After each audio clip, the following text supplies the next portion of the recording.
When Kelley Maddox thinks about her father's time in the Army. He was affected by his time in Vietnam. So many people sacrificed their lives, and for those that made it back, when they got back, they weren't greeted as heroes. Rick Dovell was born in Missouri and grew up on a farm. He was a hard worker and a soldier. His daughter wishes she knew more about his experiences decades ago. What do you know about what he did?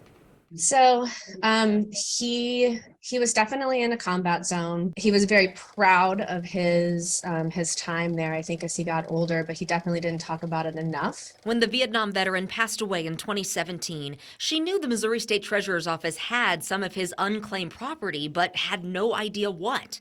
Then she got a call from one of our I-Team producers who had connected the dots. It wasn't until Lisa told me that it was an actual medal that I knew that that's what it was. And then She had no idea her father had even earned a Bronze Star, which requires heroic or meritorious achievement or service. it was definitely a nice surprise for sure. Rick Dovell's Bronze Star was one of more than 100 military medals that was sitting in the vault room at the Missouri State Treasurer's Office, a trove of service, sacrifice, and memories unclaimed, like Purple Hearts, medals from World War I and World War II.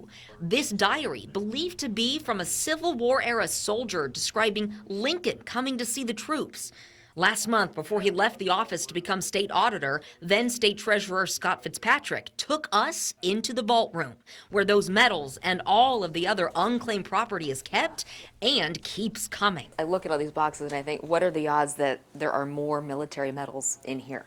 Oh, I'd say pretty good. I mean, Fitzpatrick said military medals, insignia, and the other property that lands in the vault room comes from safe deposit boxes left behind. While they usually auction what isn't reclaimed after 5 years or so, Fitzpatrick said these would never be sold. There might be families who just have no idea they're here. After getting her father's Bronze Star, Maddox wrote back to the treasurer's office and said, Getting back that medal for your father represents to you that being drafted in his youth was not in vain. Tell me about that. So yeah, I mean, it's impactful. 22 years old, not being given a choice. That's tough. I can't imagine. now she hopes to find out more about why he earned that Bronze Star in the first place. For me, it's that the sacrifice that he made, he was at least recognized for, and he worked hard for whatever it was that he did there while he was there. What do you think he would think knowing that you have this now? Oh, good question. I think he'd be happy. I think he would be, finally, she got it. I don't know. I think I think that he would have told the story of it, for sure. But I am certain that he's happy that it's finally where it needs to be. Lindsay Shively, KSHB 41 News.